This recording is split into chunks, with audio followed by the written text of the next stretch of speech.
مساء الخير يا شباب، عاملين ايه؟ انا قلنا هنتقابلوا النهارده كل اسبوع مرتين، دي المره الثانيه، المره الاولى في السنتر، دي المره الثانيه.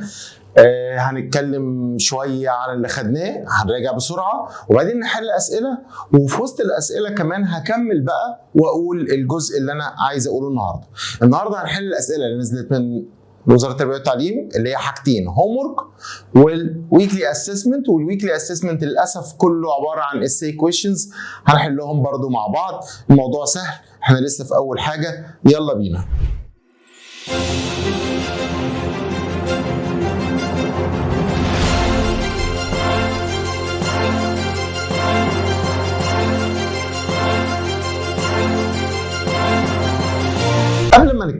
قبل ما اخش ابدا اشتغل، فبعد اذنكم انا عايز اراجع على اللي خدناه قبل كده. احنا جينا اتكلمنا وقلنا يا جماعه ان الفيزيكس هو دراسه للفينومينز اللي بنشوفها في حياتنا، وعشان ادرس اي فينومينا لازم اقيسها بالبلدي كده، يعني هعمل ميجرنج. يبقى اول حاجه هنتكلم عليها عايز اعمل ميجرنج. طيب عشان اعمل ميجرنج محتاج ايه؟ قال لي والله لو احنا عايزين نقيس حاجه يبقى انا محتاج تول عشان استغلها. يبقى اول حاجه انا محتاجها هي الايه؟ التول. طيب انا جيت اقيس الهايت بتاع بني ادم فلقيته 180. 180 ده ايه نوع ال 180 ده؟ قال لي والله 180 ده اللينث بتاعه، يبقى دي الكوانتيتي اللي انا هدرسها. حلو الكلام؟ طيب جميل. قال لي 180 وات؟ 180 يونت. بفكركم باللي احنا خدناه بعد كده، وجيت قلت لكم يا جماعه لو سمحتوا الكوانتيتيز نوعين. يعني ايه الكوانتيتيز نوعين؟ يعني في حاجه اسمها كوانتيتي اسمها فاندمنتال كوانتيتيز، وحاجه اسمها derived quantities. ايه هي الفاندمنتال؟ قال لي الفاندمنتال الديفينيشن بتاعها it cannot be defined by other quantities، يعني ما ينفعش ارجعها لاصلها، هي الاصل اصلا. طب الدرايفد can be defined by fundamental. جه في الاسئله بتاعت الوزاره وقال لي على الفاندمنتال دي هنسميها بيزك. تفرق معانا المسميات؟ ابدا والله. طب ايه هم الفاندمنتال كوانتيتيز؟ قال لي ان في ثلاثه اساسيين، هم اللينث والماس والتايم. دول الثلاثه الاساسيين. طيب دول اللي هنشتغل بيهم بقيه الترم، بقيه اليونت. طب ايه الحاجات الثانيه اللي لازم ابقى عارفها؟ قال لي والله في كمان 4 حاجه اسمها current intensity، حاجه اسمها luminous intensity، حاجه اسمها temperature، وحاجه اسمها quantity of matter. طب ايه هم دول؟ لو سمحت اشرح لنا. حاضر. الكرنت انتنسيتي يعني شده التيار الكهربي، ودي بتتقاس بالامبير، وان شاء الله في سينيور 3 هتزهقوا منها. طب ايه هي الليمنس انتنسيتي؟ قال لي شده الاضاءه، الضوء قوي قد ايه، بتتقاس بحاجه اسمها كانديلا، وكانديلا جاي لي كلمه كاندل بس باللاتيني. طيب التمبريتشر اخذنا السنه اللي فاتت، التمبريتشر ليه سيليزيوس ليه فahrenheit، بس ما بنشتغلش دي ولا بنشتغل دي، بنشتغل حاجه اسمها كلفن. وليه كلفن؟ عشان لو قال لي ليه كلفن ده سؤال تراكمي يعني من السنه اللي فاتت، لان الكلفن هو الحاجه الوحيده اللي ما فيهاش نيجاتيف. الزيرو كلفن هو اقل درجه حراره اللي هي نيجاتيف 273 سيليزيوس. تمام؟ طيب الكوانتيتي اوف ماتر اخدتوها في اول درس في الكيمستري، ودي حاجه بتتقاس بالايه؟ بالمول. طب تعالوا نعد مع بعض. length, mass, time, current intensity, luminous intensity, temperature, quantity of matter. فاضل حاجتين. ايه هما الحاجتين دول؟ قال لي والله انا عندي حاجه اسمها angle وحاجه اسمها solid angle. طب ايه الفرق بين الاثنين؟ قال لي والله الانجل او البلين انجل هي الانجل اللي احنا بنرسمها على الكوبي بوك بتاعتنا. الانجل اللي اقدر ارسمها هنا دي انجل حضرتك. الانجل دي بتتقاس بالايه؟ بالديجري. لا، اخدنا السنه اللي فاتت ان احنا نعرف نحول من الديجري للايه؟ للراديان. يبقى بنقيس الانجل بالايه يا اولاد؟ بالراديان. طب الثانيه اسمها ايه؟ قال لي اسمها سوليد انجل او اسمها 3 دي انجل. طب ايه هي السوليد انجل او 3 دي انجل؟ تخيل معايا كده السفير وعملنا فيها هول كده، حفره از كون، يعني اللي جوه ده انجل ولا مش انجل؟ انجل. طب نقيسها بايه؟ قال لي نفس الكلمه بس احط قبليها STE يبقى اسمها ستراديان ميجر. حلو الكلام؟ يبقى انا عندي 1 2 3 4 5 6 7 8 9. طب خلي بالكم انا اول 3 دول ما قلتش اليونت بتاعتهم ليه؟ قال لي عشان هندرس تاريخ اليونت بتاعتهم، كانوا بيقولوا عليهم ايه وكل منطقه كانت بتستخدم فيهم ايه، وفي الاخر عملوا حاجه اسمها انترناشونال يونت سيستم اللي هم الامبير، كانديلا، كلفن، مول، راديان، ستراديان، وفوق هم متر وكيلو جرام وسكند. وهقول قبل كده قبل الثلاثه دول كان الشغل ايه. يلا بينا نخش على السكرين اللي بعدها، صفحه جديده. لما اجي اتكلم على اليونتس، اتكلم بس على الثلاثه الرئيسيين اللي هم مين؟ اللينث والماس والتايم. قال لي والله يا فندم هو الاول كان في عندي 3 انظمه مختلفين، نظام اسمه فرنش، ونظام اسمه بريتش، ونظام كمان اسمه متريك او اللي احنا بنقول عليه الامريكان سيستم. طيب بالراحه كده، هو اللينس كان بيتقاس ايه في الفرنش؟ الفرنساويين دول ناس رقاق شويه فكانوا بيقيسوا بالسنتيمتر، ويجوا عند الماس ويقيسوه بالجرام. التايم كانوا بيقيسوه بالسكند. حلو الكلام؟ طيب تعالى للبريتش. البريتش بيقيسوا اللينس بايه؟ قال لي لا والله بيقيسوها بحاجه بالعربي اسمها قدم، اللي هي الفوت اللي انتوا بتلعبوا بيها كوره وتقول لك هي نوقف الحيطه بعد كام يارده، عارفينها؟ طيب الماس بيقيسوه بحاجه اسمها باوند اللي انتوا بتسمعوها كتير قوي في الافلام الانجليش. طيب التايم قال لي سكند برضو. طيب تعالوا نروح للمترك. قال لي المترك بقى اللي هم الامريكانز بيقيسوا اللانس بالايه؟ بالمتر. طب والماس قال لك بالكيلو جرام، دول سنتيمتر ودول جرام، اوعى تقع وتنسى. طب والتايم بايه؟ التايم بايه يا فندم؟ بالسكند. طيب بعد كده قعدوا مع بعض شويه العلماء دول واتفقوا على حاجه اسمها انترناشونال يونتس او اليونتس الانترناشونال. خلاص اتفقوا، هو ده السيستم اللي شغالين بيه. طب اتفقوا على ايه؟ قال لي بص يا سيدي، قال لك اتفقوا على، لا اله الا الله، اتفقوا على اول حاجه هياخدوا المتر، وهياخدوا الكيلو جرام، وهياخدوا السكند. يبقى الانترناشونال سيستم تقريبا خد الايه؟ المترك. موافقين؟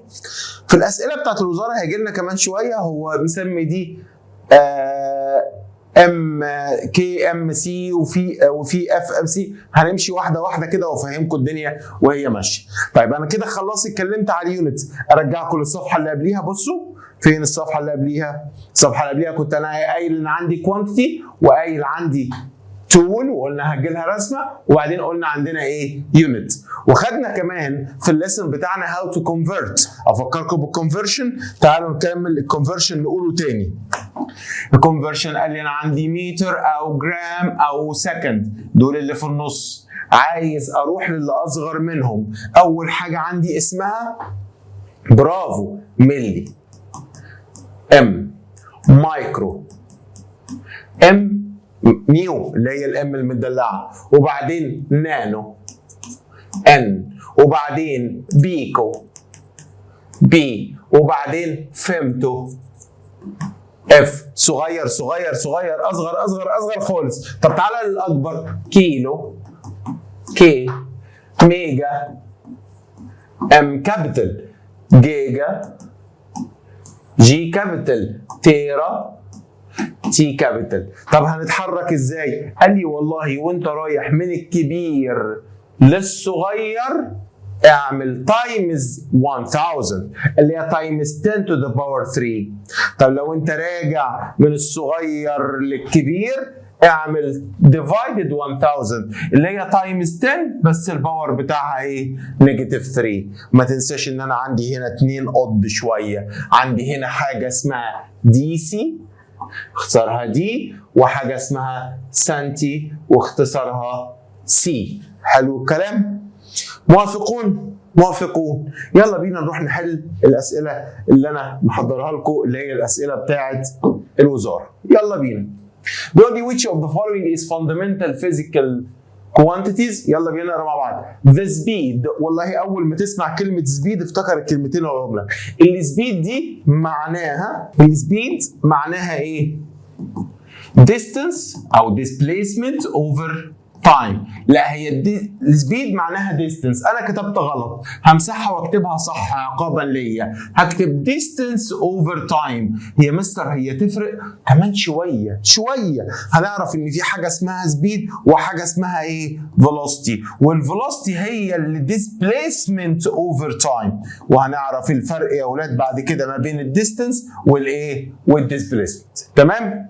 طيب يبقى اول واحده الله ده distance وده displacement. ده ديستنس اللي هي بتقاس بالمتر، وده تايم اللي هو بتقاس بالسكند.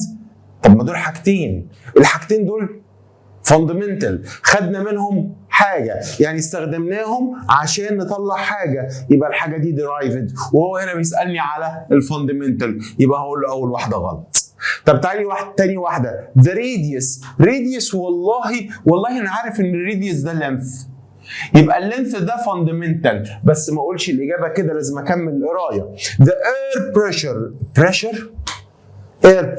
والله الاير بريشر ان شاء الله هتاخدوه بعدين، قانون جامد تاني خالص بيقول لي البريشر بيساوي density times gravity times the height of the air. طبعا ده 3 حاجات تايمز بعض، فاكيد برضو ده نوت ايه؟ فاندمنتال. density والدنسيتي خدتوها السنه اللي فاتت، عباره عن mass over volume، وديت برضو فاندمنتال. يبقى الاجابه الصح بتاعتنا هي بي، هي الرايت انسر بتاعنا. حلو الكلام؟ يلا بينا للسؤال اللي بعده. Which of the following is derived؟ ده عايز derived بقى، هو عايز هنا الderived. طيب الماس ده ماس. The time ده time حضرتك. Distance ده length حضرتك.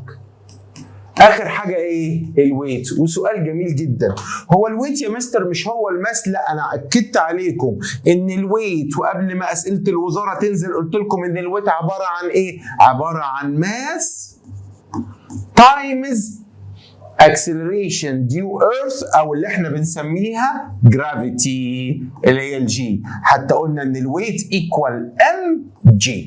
صح الكلام؟ السؤال اللي بعده. The unit of length is in the Egyptian system. ايه Egyptian system ده؟ قال لي اللي هو الفرنش. الجيشن دي والنبي عشان ما تلخبطوش اللي هو الفرنش سيستم، وافتكر لما تقول فرنش ان هم الحاجات الصغيرين، يعني بيقيسوا بالسنتيمتر وبيقيسوا بالجرام وكمان السكند. يبقى هو عايز ايه؟ The length يبقى ان شاء الله ايه؟ سنتيمتر. الاجابه دي. موافقون؟ اللي بعده الفيرنير كاليبر. فاكرين الفيرنير كاليبر؟ وريت لكم الصوره بتاعته في الورق في السنتر، وقلت لكم بنستخدمه ازاي، وهيجي النهارده عليه سؤالين جمال جدا صورتهم قد كده مفصله، وهنعرف ازاي بنحسب عليه، وده شيء مهم جدا مهتم بيه السنه دي. قبل كده ما كانش الموضوع بالنسبه له مهم قوي فيرنير كاليبر، بس جه السنه دي ما اعرفش وكبرت في دماغه ليه. طب يوز تو ميجر ايه؟ طبعا لينث. ولما احب اقيس بيه انا بقيس بيه ايه؟ بقيس بيه الراديوس بتاع القلم ده، بقيس بقى ماسك بيه صاموله كده واعرف الراديوس بتاعها قد ايه او الهايت بتاعها قد ايه، حاجات صغيره جدا عشان هو دايما بيطلع لي بالمليمتر، يبقى طبعا بقيس بيه اللينث.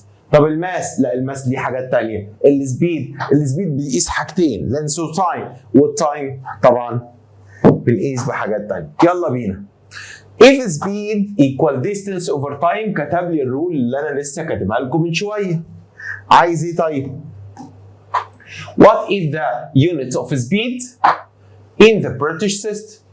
انت بتقول لي ان السبيد عبارة عن distance اوفر تايم. وعايز بالفرنش بالبريتش هم كانوا بيقيسوا ايه؟ والله الديستنس بريتش بيقيسوا بالمتر، والتايم في كله بيقيس بالسكند، يبقى ان شاء الله هتبقى متر اوفر سكند. طب يا مستر هو ممكن تتكتب بطريقه ثانيه؟ طبعا بطريقتين تانيين، وافهم الكلام. هي متر اوفر سكند، ما ينفعش اطلع السكند فوق بس الباور بتاعها تحت 1 تطلع لفوق الباور بتاعها نيجاتيف 1. وركزوا في الحته دي عشان هحتاجها في الدرس اللي جاي قوي. طب وممكن اكتبها ازاي؟ قال لي كمان ممكن نكتبها كده متر بير سكند، وخلي بالكم اللي بعد السلاش يعتبر دينومينيتور، فالاجابه بتاعتنا متر بير سكند. طيب next question. The solid angle يقول عليها solid angle، يقول عليها 3D angle، يقول عليها angle اللي هي بتاعت الكورة مش بتاعت السيركل. السوليد انجل اي حاجة solid I can touch I can hold، لكن السيركل اللي على البورد ما اعرفش المسها. يبقى solid angle international system احنا عرفناها. كنا الانجل العادية بنقيسها بحاجه اسمها راديان.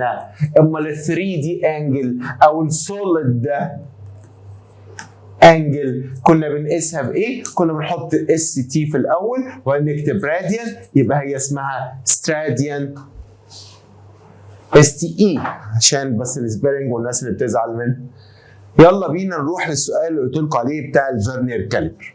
In the following figure, students use the Vernier caliper to measure the diameter of small metal disc. الديسك صغير، صامولة صغيرة كده، وعايز يقيس الايه؟ الدايمتر بتاعها. According to the caliper reading, the diameter of the disc. بالراحة كده ونعرف بنقيس ازاي، وركز معايا عشان في السؤال ده مهتم بيه جدا جدا جدا. الفيرنير كاليبر بتقيس حاجتين، الاثنين موجودين في السيركل دي، راح هو واخدها مكبرها لي هنا. قال لي الاول الميجر الاولاني هاخده من عند الزيرو، هو قصاد الزيرو بالظبط زي ما انتم شايفين كده. هو الزيرو بيقيس فين؟ قال لي والله ما اعرفش يا مستر، ده هنا فوق في 3. طيب هم دول متقسمين كام واحده؟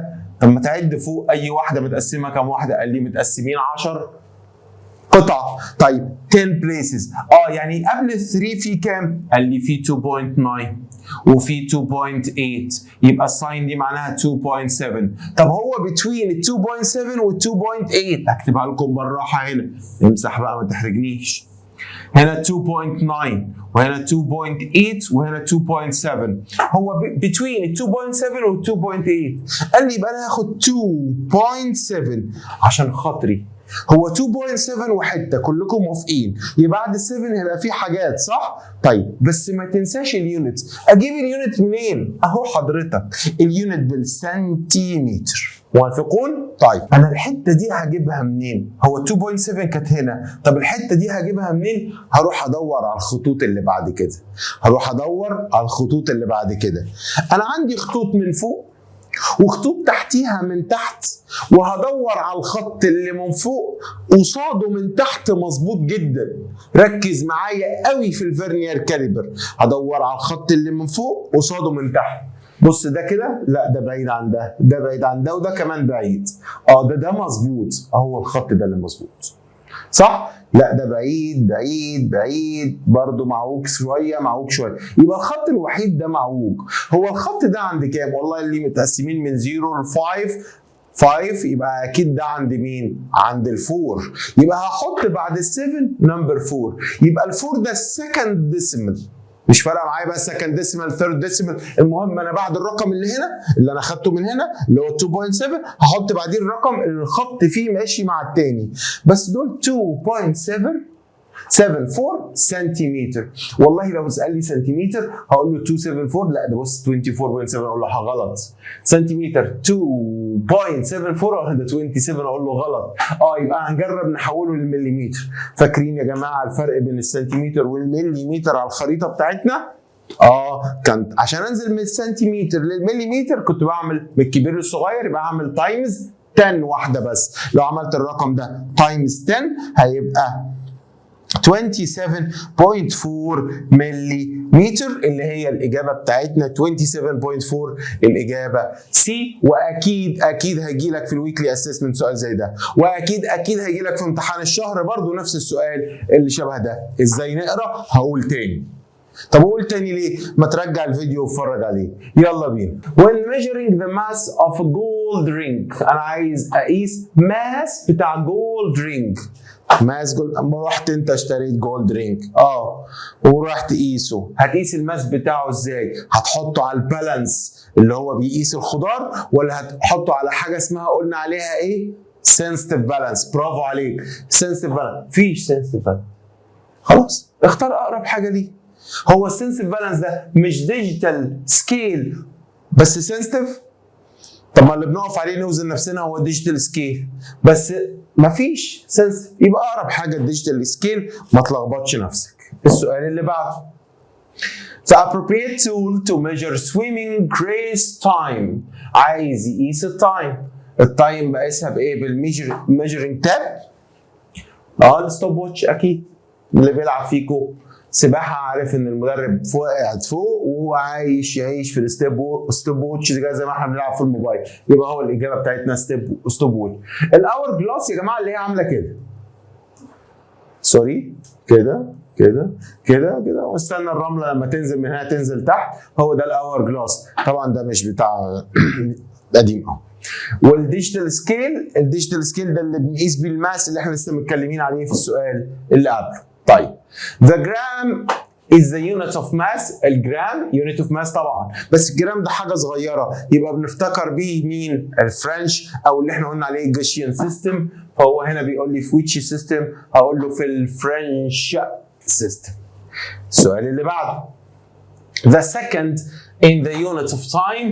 second والله كانوا كلهم، فلو في all the previous all of the above هو ده اللي هنختاره. السؤال اللي بعده. the pound. الباوند ده حاجه بريتش، يبقى على طول هختار بريتش. السؤال اللي بعده. the most accurate clock. ايه هي الاكيوريت كلوك اللي عندي؟ والله الاكيوريت كلوك ديت حاجه دقيقه جدا بتقيس الوقت. احنا قلنا بنقيس التايم ازاي؟ فاكرين كنا بنقول الير فيها 365.25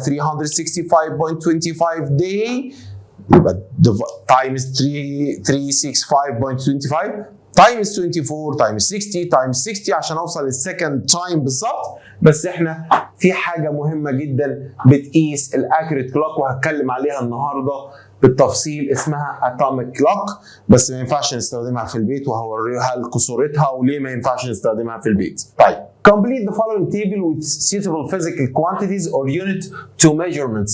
طيب هو الفيزيكال كوانتيتي ايه؟ في الجوشن اللي هو الفرنش بيستخدم ايه؟ في المترك بيستخدم ايه؟ في البريتش بيستخدم ايه؟ انا عارف اني كتبتها بس السؤال جه هنحلها تاني مع بعض. والله سكند يبقى بيقيس تايم. طب هو ده بيتقاس بالسكند وده كمان بالسكند وده كمان بالسكند، وفي اسئله كتير قوي بيقول لي ايه الحاجه اللي اتفقوا عليها كلها السكند. تمام؟ طيب ده بيقيس بالباوند. باوند يبقى انا بيكلمني على الماس. لما البريتش يتكلم على باوند يبقى بيتكلم على الماس. طب المترك قال لي بالكيلو جرام. طب الفرنش قال لي لا ده رفيع بياخد حاجات صغيره. طيب ده متر يبقى انت بتسالني على لينث. طب الفرنش قال لي صغير ده بياخد سنتيمتر حاجات صغيره. طب هنا كانوا بيقيسوا بايه؟ بيقيسوا بالفوت، القدم. next question بيقول طيب احنا كده حلينا الاسئله بتاعت الهومورك. تعالوا نحل الاسئله بتاعت الويكلي اسسمنت. الويكلي اسسمنت يا جماعه اسئله كلها سي، مفيش سؤال تشوز الا اذا كان المدرس بيحبك زي ما انا كده بحب الطلبه بتاعتي وعامل لها اسئله تشوز. بس الويكلي اسسمنت كلها السي، والمفروض التوجيه قال كل الاسئله تحط ايه؟ السي. طب تعالوا نقرا مع بعض كده والموضوع سهل والله. What are the main elements of measurements؟ والله احنا قلنا ان انا عندي 3 حاجات، quantity tool unit. quantity unit tool، هكذا بقى instrument او method كتبتها صح، هي the tool. حلو الكلام؟ طبعا خلاص احنا ايه زهقنا من شرحه. طيب compare between fundamental basics and derived physical quantities. لو انا عايز اعمل comparison ما بينهم هقول ان البيزك quantities الديفينيشن بتاعها ايه؟ cannot be defined by other quantities by other quantities. امال الدرايفد ايه؟ هنقول can be defined by basic quantities. هو هنا سماها basic او fundamental basic quantities. طيب الاكزامبلز بقى هكتب له هنا ايه؟ قال لي اكتب له التسعه كلهم basics. طب بالراحه كده اهم: length mass time luminous intensity current intensity temperature quantity of matter. اخر حاجه الانجل والسوليد انجل او ال 3 دي انجل. حلو الكلام؟ طب دول بقى قال لي اي حاجه تانية تيجي على مزاجك. اكتب velocity، كتبت سبيد برضو صح، اكتب acceleration. انت عارف لو كتبت حاجه درايفد من اللينث بس زي لينث تايمز لينث يجيب اريا صح، لينث تايمز لينث تايمز لينث يجيب فوليوم صح. يعني لو كتبنا اريا صح، لو كتبنا فوليوم صح، لو كتبنا بريشر صح، لو كتبنا مومنتوم صح، لو كتبنا انرجي صح، لو كتبنا فورس صح، لو كتبنا وورك صح، اي حاجه تيجي غير التسعه دول يعتبروا ايه؟ derived. The speed of the Earth's rotation around itself is not considered one of the basic physical quantities. طبعا speed هي اكيد not basic quantity، لان السبيد زي ما قلنا هي عباره عن velocity over time. انا اسف، السبيد هي distance over a time. بس هو هنا حاطط السؤال عشان يلخبطني شويه. هي احنا بنسميها هنا السبيد بتاعت الارث دي بنسميها angular velocity. ليه angular velocity؟ قال لي عشان بتلف حوالين الارض زي ما احنا شايفين كده، هي مش ماشيه في دايركشن واحد، هي بترجع تلف وترجع تاني، تلف وترجع تاني. هي السبيد distance over time، ولذلك استحاله تكون ايه؟ اهيت distance over time، فهي استحاله تكون basic او fundamental، هي derived وحياة ربنا. السؤال اللي بعده mention some of the measuring tool used to measure length mass on time. هنقعد نكتب كتير بقى. طيب mass length time، لا نقسمهم شوية. mass length time. يلا بينا نكتب. هستخدم A في A. الماس ممكن نقيسه بإيه؟ قال لي بالتو بان بالانس. إيه هو التو بان بالانس ده؟ أو تو بان سكيل. إيه ده؟ ده بتاع الخضار حضرتك اللي بتحط هنا السنجة وبتحط هنا الطماطم، وهو ده التو بان سكيل. أو الرومان سكيل، وريتكم صورته قبل كده. الرومان سكيل اللي هو يعتبر في بان واحده، ساعات يقولوا عليه 1 بان سكيل او 1 بان بالانس. ده كان قديم شويه. طب ايه تاني؟ قال لي والله الديجيتال بالانس.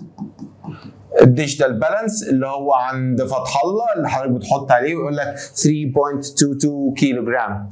طب ايه اهم حاجه بقى عندنا اللي بنقيس بيه الذهب والحاجات الدقيقه جدا اللي اسمه سنسيتيف بالانس، وهو عباره عن ديجيتال بالانس لكن سنسيتيف بيقيس بالجرام. وفي اللي ماما بتستخدمه في المطبخ اسمه ديجيتال بالانس، وفي اللي بنقف عليه نقيس وزننا اسمه ديجيتال ايه؟ بالانس. طيب اللينث بيتقاس بالايه؟ قال لي والله اول حاجه بنستخدمها في المدرسه هي الرولر، وبعدين في كمان الميتر تيب اللي بنقيس بيه لما يجي يكلمني على طول الاوضه ما ينفعش رولر، ده انا عايز ميتر تيب.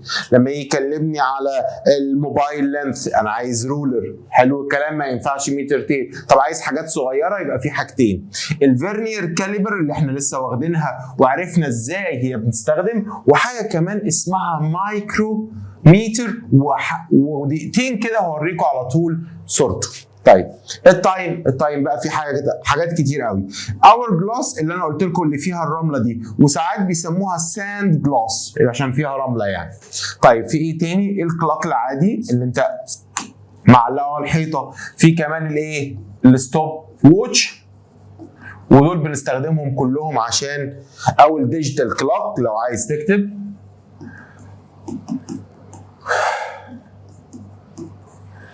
وما تنساش اللي احنا مش مكتوب بس سائل عليه حاجه اسمها اتوميك كلوك، ودي بتستخدم بقى الاتوم بقى، والفوتون اللي يطلع من الاتوم دي يروح للاتوم دي عشان يقيس، وهنشوفها شكلها عامل ازاي. طيب السؤال اللي بعده بيقول لي يلا بينا الصوره اللي قلت لكم فيها كل حاجه، فيها كل التولز اهي. choose the appropriate tool from the following tool to measure physical quantities in the following table. physical quantity width of homework notebook. طول الكراسه سوري، width يعني عرض، انا اسف، واللينث يعني الطول، width يعني العرض. عرض الكوبي بوك بتاعتنا هو طبعا هي الايه؟ الرولر. ايه ده؟ ده الديجيتال سكيل. ايه ده؟ ده الاور جلاس. ايه ده؟ ده الستوب ووتش. اصلا ده بيقيس تايم، وده بيقيس تايم، وده بيقيس تايم. معرفش ايه اللي جابهم عند اللينث. طيب تاني حاجه length of classroom، والله ده بيقيس ماس. انا اسف انا قلت ده بيقيس تايم، ده بيقيس ماس والله معلش. وده بيقيس ماس، وده بيقيس ماس، وده الوحيد اللي بيقيس لينث وهو عايز لينث، فالاجابه بتاعت اللينث يبقى الاجابه دي. طيب ماس، طب ده بيقيس ماس، وده بيقيس تايم، وده بيقيس تايم، وده بيقيس لينث، وهو عايز ماس. الاجابه واضحه جدا، اهو ده الرومان بالانس اللي بقول لكم عليه. diameter of ping pong ball، انا عايز كره البينج بونج اقيس الدايمتر بتاعها. طب دي هينفع اقيسها بالرولر؟ احط الرولر واقعد اعمل كده ولا ايه؟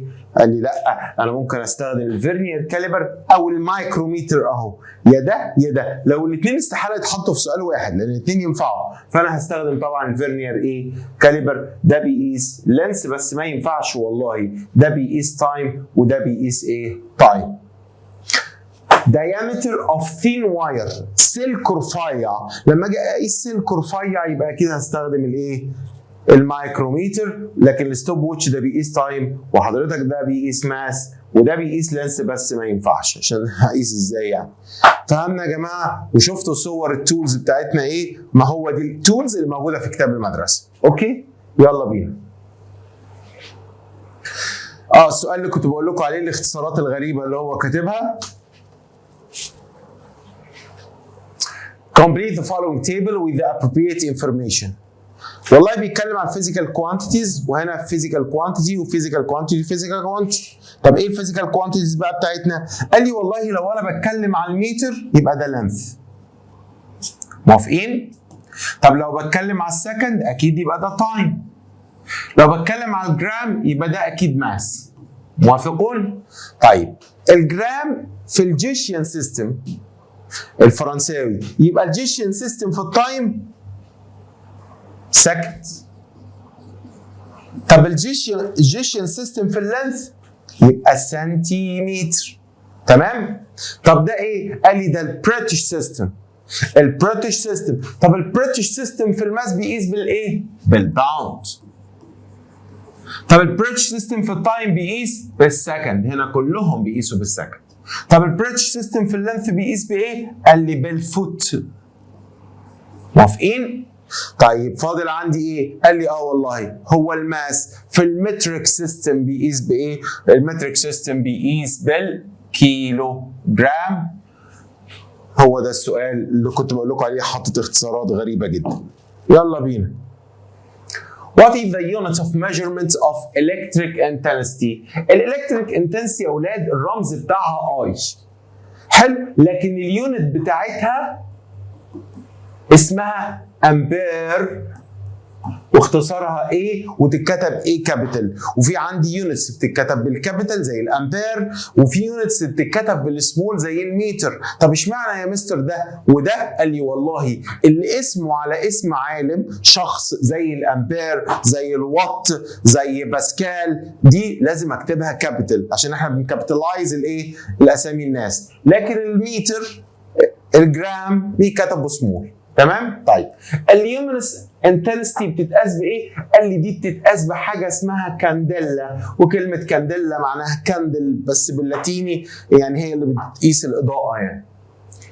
حتى انت سمعت اشتري لمط كده معينه يقول له دي كام شمعه. If the physical quantity x equal mass over time. mass over time. طب ما انا عارف ان الفيزيكال كوانتيتي بتاعتي ماس اوفر تايم، ماشي. reduce the unit of measurements. انا ما اعرفش ايه الماس اوفر تايم ده. في حاجه اسمها اكس. ماس اوفر تايم، صح الكلام؟ طيب عايز ايه؟ reduce the measurement of quantity x in the French system. هقول لك حاجه، انا مش هعملها لك French system، انا هعملها لك مره French system ومره British system ومره لا تاني اسود بقى متريك سيستم. ويلا بينا، انا هنا في فراكشن في فراكشن. نروح لاول واحد. الفرنش سيستم بيقيس الماس بالجرام والتايم بالسكند. طب البريتش سيستم بيقيس الماس بالباوند. لا الله، مش قلنا ازرق؟ بالباوند وبرده هنا بالسكند. طب المتريك سيستم بيقيس الماس بالايه؟ بالكيلو جرام، وتحت برضه بالايه؟ بالسكند. انا ممكن اكتب اليونتس كده وقلت لكم ممكن اكتبها ازاي؟ جرام بير سكند، باوند بير سكند، كيلو جرام بير سكند. ممكن استخدم السلاش او الفراكشن، بس طبعا احنا اتعودنا قوي ان احنا نستخدم السلاش. السؤال اللي بعده if the speed velocity distance over time. طب ما انا عارف and the kinetic energy اللي هي kinetic حاجه ما نعرفهاش، مش مهم الكاينتيك equal half mass times squared speed يعني v power 2. deduce the units of measurements of kinetic energy. والله انا همشي واحده واحده. انت عايز ايه؟ kinetic energy، حاضر. طب قانونها ايه؟ half times mass times velocity، بس الفيلوسيتي هنا باور ايه؟ باور 2. طب ما تيجي نمشي واحده واحده. انت عايز يونت، موافق؟ هل الهاف دي ليها يونت؟ قال لي والله ده كونستنت، ماثيماتيكال كونستنت مالوش يونت. زي الباي لما نيجي نحسب السيركل اوعى تقع فيها، الباي مالهاش يونت. موافقين؟ ده رقم كونستنت فاليو. طيب يبقى دي مالهاش يونت. الماس طب انت عايز اليونت بتاعت الماس بايه؟ بالفرنش ولا البريتش ولا المتريك؟ قال لي لو ما قالكش يبقى هستخدم الانترناشونال سيستم على طول. طب هنا قال لي the unit in ايه؟ British system. British system هي الماس بتستخدم في ايه في البريتش؟ برافو، باوند تايمز الفيلوسيتي. قال لي الفيلوسيتي دي درايفد، دي حاجه وحاجه. طب هي الفيلوسيتي اصلا فوق اداني القانون بتاعها distance over time، يبقى هحط فراكشن كده. هو الديستنس في البريتش بيستخدم بايه؟ قال لي بالفوت. طب والتايم؟ قال لي كلهم بالسكند. انا خلصت؟ لا ما خلصتش، انا غلطت غلطه كبيره جدا جدا. ما تنساش يا جماعه ان ده باور 2، يبقى الباور 2 هتخش مره على الفوت ومره على الايه؟ على السكند، فهكتبها تاني. يبقى الكلام ده عباره عن باوند تايمز فوت باور 2 اوفر سكند باور 2. طب انا ممكن اكتبها كده؟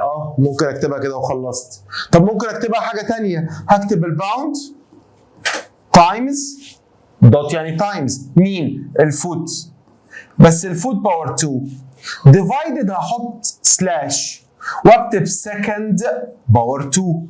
طب في كمان طريقه مهمه جدا ازاي اكتب اليونت كده. قال لي مش السكند باور 2 دي تحت الباور بتاعها 2، لما تطلع فوق تبقى الباور بتاعها نيجاتيف 2، يبقى انا ممكن اكتبها كده باوند دوت فوت باور 2 دوت سكند، لا مش باينه هنا، باوند دوت فوت باور 2 دوت سكند بس باور نيجاتيف 2. فهمتوا الحته ديت؟ Complete the following table with the appropriate words. Physical quantity, its unit of measurements in the international system, the appropriate measuring tools. يلا بينا. الفيزيكال كوانتيتي بتاعت الماس اوف جولدن رينج. اليونت بتاعتها في الانترناشونال سيستم، القلم ده مش باين. في الانترناشونال ماس يبقى حضرتك بالكيلوجرام. طب انا هقيس بايه؟ الجولدن رينج ماس. قال لي والله بالسنسيتيف سكيل، ميزان الحساس اللي عند الراجل بتاع الدهب. طيب the time taken يبقى هقيس بالسكند من غير ما اكمل كلام. طيب التايم ده taken by the runner to cover distance in the race، عشان اقيس له بيقيس قد ايه؟ يبقى بقيس بالايه؟ الله ينور عليك، بالستوب ووتش. ما ينفعش اجيب البندلم كلوك اللي عند في بيت تيتا اللي متعلقه على الحيطه دي واقيس بيها الراجل اللي بيجري ده، صح الكلام؟ طيب the length of room in the house، length يبقى حضرتك ده قول لي ان هو length في البريتش يبقى بقيس بالمتر. طيب in the عايز اقيس طول الاوضه يبقى هاخد ايه؟ هستخدم حاجه اسمها متر تيب. سؤال جميل. يلا بينا السؤال اللي بعده. طيب complete the following physical quantities chart with the appropriate unit measurements according to the international system. عايز الانترناشونال سيستم. يلا بينا نراجع على كل حاجه. المول ده بيقيس ايه؟ قال لي والله حاجه اسمها quantity، معلش المكان ضيق، of matter، وخدناها عندنا قلنا في الكيمستري. طيب اللينث قلنا بنشتغل بالمتر. طب الامبير يبقى انت بتتكلم على الكرنت انتنستي، الكهرباء ربنا يبعدكم عنها. الماس يبقى انا بتكلم على الكيلوجرام. الراديان يبقى انا بتكلم على الانجل اللي كنا بنقيسها السنه اللي فاتت بالديجري وعرفنا ازاي نحول ما بين الديجري والراديان. التايم يبقى انا بتكلم على السكند. الكانديلا اليومينس انتنستي ومعناها شدة الإضاءة. طيب التمبريتشر بقيس بالكلفن. يا مستر احنا خدنا السنه اللي فاتت في حاجه اسمها سيزيوس وحاجه اسمها فرنايت. لا، هم اتفقوا على الكلفن، وقلت لكم ليه الكلفن؟ عشان هو الليست temperature بتاعت اي حاجه في الدنيا كانت نيجاتيف 273 سليزيوس which is equal to 0 كلفن، ومفيش اقل من 0 كلفن، فدايما الكلفن ما فيهوش نيجاتيف، الكلفن بوزيتيف بس. طيب الستريديان اللي احنا بنسميها 3 دي انجل او ساعات بنسميها السوليد انجل، اللي هي الانجل بتاعت السفير مش بتاعت السيركل. الاسئله بقى بتاعت الوزاره. فاكرين لما قلنا عندنا حاجه اسمها ستاندرد ميتر معموله من الوي، موجوده من بلاتينيوم اند اريديوم، موجوده في متحف قريب من باريس عشان الناس تقيس عليها. فاكرين الكلام ده كله؟ طيب بيقول لي why glass not used instead of a platinum and iridium؟ ليه ما حطيناش ازاز بدل البلاتينيوم والاريديوم؟ طب معلش بالراحه كده، انا عامل كومباريزون بسيطه كده عشان نعرف ليه، واكتبوا زي ما انتم عايزين. سؤال زي ده الاجابه عليه اي اجابه بتاخد درجه، اي اجابه بتاخد صح، بس طبعا في صلب الموضوع ما تحكيليش حكايتك يعني. طيب ايه البروز او ايه الادفانتجز بتاعتنا؟ قال لي لو ثيرمال اكسبانشن، يعني البلاتينيوم والاريديوم ما بيتعرضوش للاكسبانشن مع الحراره، ثيرمال يعني حراريه، ما بيتاثروش بالحراره، لكن هنا هاي ثيرمال اكسبانشن الازاز بيتاثر بالحراره. طيب هنا هاي سترينث يعني جامد شويه، هنا بريتل يعني يكسر ازاز يا جدعان. طيب هنا سكراتش ريزيستنس مانع للخدش يعني ما يتخربش، لكن هنا scratches easily. طيب هنا corrosion resistance، يعني ايه corrosion resistance؟ يعني ما بيتعاملش بسرعه مع الكيميكال reactions، لكن هنا affected by a chemical. ده long term stability، بيقعد مده طويله. ده less stable اي تكه يتكسر. فطبعا لما نحب نقيس حاجه او نوزنها بالايه، يعني نفس السؤال ممكن يجي ليه ما بنستخدمش ازاز بدل من بلاتينيوم ايريديوم في الستاندرد كيلو، هيبقى نفس الاجابه برضه. حلو الكلام. طبعا بوينت او 2 بوينتس تضمن لك الدرجه بتاعتك. Give reasons why atomic clock. ايه هي بقى الاتوميك كلوك دي يا اولاد؟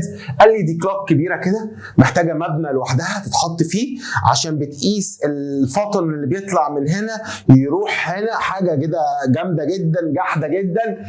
ما ينفعش نحطها في الصاله عندنا عشان نقيس الوقت، او يعني احنا وقتنا مش مهم قوي عشان يتقاس بالثانيه كده. تمام؟ طيب ليه هي بقى preferred نقيس بيها؟ ليه احسن نقيس بيها؟ طبعا عشان هي accurate، عشان هي very very very accurate. تمام؟ طب لو سالني سؤال احنا ليه ما بنستخدمهاش في البيت؟ والله رحت انا بقى محضر برضو البروز والكونز بتاعها او الادفانتج. اولا الكوست بتاعها عالي جدا، الكومبلكسيتي يعني الكومبلكسيتي فيها يعني معقده ومركبه جدا، واخر حاجه السايز بتاعها زي ما قلت لكم محتاجه مبنى. طيب ايه المميزات؟ هو ليه بيسالني هي ليه preferred؟ فهو عايز يسالني على المميزات بتاعتي، ان هي accurate accurate accurate accurate precision accurate برضه. حلو الكلام. stability يعني ما بتتغيرش وما بتتاثرش بالوقت والزمن وما بتتاثرش بالحراره وما بتتاثرش باي حاجه تانية. قال لي fundamental basis يعني البيزك بتاعتها ما بتتغيرش. depends على fundamentals. حلو الكلام. واخر حاجه independable يعني معتمد عليها. طيب كويشن جميل كده بيقول لي the average solar day، السولار داي عباره عن 24 hour، then the minute is equal to كام of the average solar day.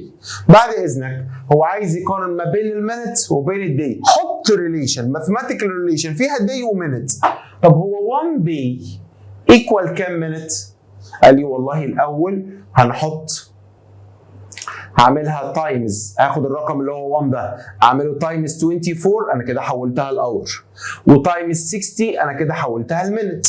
فانا هقول ان ال 1 day 1 day equal 24 تايمز 60. يا مستر ما حطيتش ال 1 ليه؟ ما هو 1 تايمز اي حاجه بالاي حاجه مينت. موافقين؟ حد يقول لي الرقم ده يا ولاد كام؟ يبقى ال 1 day equals كام minute؟ ادي 0 ما حدش بيساعدني. 6 times 4 ب 24، 4 and carry 2، 6 times 2 12 and 4 يبقى 144. حلو الكلام؟ 0. يبقى ال 1 day بص معايا بقى، ال 1 day equal 1440 minutes. هو خلي بالك مش عايز كده، هو عايز المينت ايكوال لكام؟ يعني عايز المينت ايكوال لكام؟ يعني عايز يتخلص من الرقم ده. هو الرقم ده ايه علاقته بالمينت؟ برافو تايمز. يبقى لما يروح هناك هيبقى يروح بالايه؟ بالديفايدد. يبقى هقول ان المينت ايكوالز، هودي الرقم ده بالديفايد 1 over 1440 day. وهو ده الريليشن اللي هو عايزها. لو دوست على الاف على الاس دي هجيب لك الديسيمال فاليو بتاعتها. لو كتبت كده هتاخد الايه؟ الفول مارك. طب لو كتبت الدي ايكوال 144، لا طبعا هو عايز المينت ايكوال كام. الموضوع ماث عبيط جدا، بالتايمز يروح بالديفايدد. يلا بينا. بيقول لي why are the scientists searching for most accurate standards for measuring physical quantities؟ ليه العلماء بيدوروا على حاجة ستاندرد مهمة جدا عشان يقيسوا بيها الكوانتيتيز؟ precision عشان الدقة، uniformity of measurements عشان الناس كلها تقيس زي بعض، الناس كلها تبقى ماشية على نظام واحد، واكيد عشان natural constants عشان يقيسوا بيها الحاجات الناتشرال تبقى قياسات مظبوطه. طبعا هو سؤال ايه رايك في الليمون الاصفر ولا الاخضر؟ يعني حاجه كده، يعني سؤال معلش استحملوهم شويه. هو سؤال سايبك تاخد درجات، اي اجابه فيه هتبقى صح. ليه العلماء بيدوروا عشان حاجه تقيس؟ قال لك اكيد عشان تطلع كل المقاسات زي بعض، عشان ما نسرقوش بعض في الميزان، عشان لما اجي اشتري منك كيلو موز يبقى هو كيلو موز بالظبط مش كيلو صباع. ماشي، مشوها يا جماعه معلش في اسئله الوزاره دي. طيب زي ما اتفقنا كل اسبوع لينا حصه على اليوتيوب استحملوني لو كنت طولت عليكم. في حته مش فاهمينها ارجع تاني وبص عليها. خد درجات الويكلي اسسمنت عشان عليها درجه كبيره. بالتوفيق، مع السلامه.